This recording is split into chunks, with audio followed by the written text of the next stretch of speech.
Serie B-Win. Appassionati. Appassionati della Serie B-Win, un ben ritrovati da parte di Luca Gregorio. Benvenuti al Granillo, dove Reggina e Bari si sfidano nell'anticipo della 35esima giornata. Gli Amaranto, invischiati nella zona play-out, cercano un guizzo per uscire dalla zona calda, dove c'è ancora anche il Bari, nonostante i pugliesi siano imbattuti da 6 partite e fuori casa dal 23 febbraio. Clima di festa sugli spalti per un gemellaggio storico fra le due tifoserie. In panchina, emozione speciale per l'ex Bepi Pillon.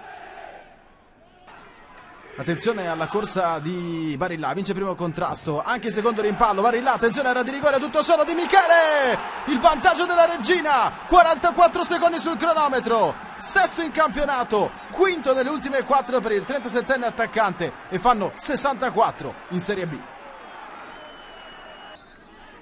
Occhio alla punizione di Sarno, un'occhiata dentro, colpo di testa di Gerardi e pallone sul fondo.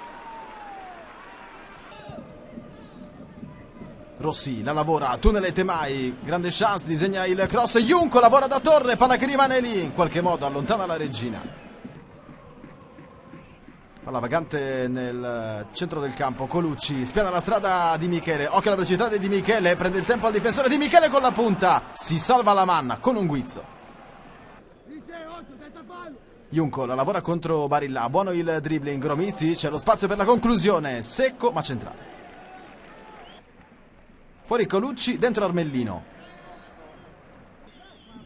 Occhio al calcio d'angolo, una delle ultime chance per il Bari, palla che arriva, Tallo da sotto misura, si accartoccia, la tiene lì Baiocco.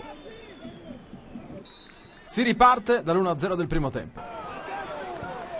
Di Bari, pallone profondo, intercettato dalla difesa del Bari, poi sbuca Armellino, attenzione alla botta da fuori, e pallone controllato dalla Manna. Occhio a Ghezzal, tocco dentro, lascia scorrere Junco alla ricerca di Tallo e non riesce nel tap-in da 2 passi. Grande occasione per il Bari. Junco alla ricerca di Fedato, prova lui il guizzo, ancora Junco in allungo e palla sul fondo. Spinge il Bari. De Falco alla ricerca di Fedato, buono il controllo, prova a liberare il destro Fedato e palla non lontana dall'incrocio dei pali.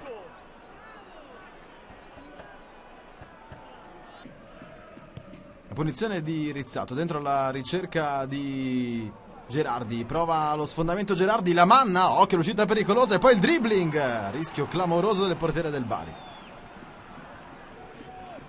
Spinge ancora la squadra di Torrente, occhio al pallone sulla tre quarti che arriva in qualche modo a Bellomo, carica la conclusione da fuori, smorzata, facile per Baiocco. Di Michele in surplus, vuole andare nell'1 contro 1, lo scarico è per Gerardi, prende la mira, gran botta! Bravissimo la Manna ad alzare sopra la traversa, a 2 mani, ad arginare il tentativo di Gerardi. Finisce qui, 3 punti preziosissimi per la Reggina che piega il Bari 1-0, lo scavalca in classifica e torna così a respirare.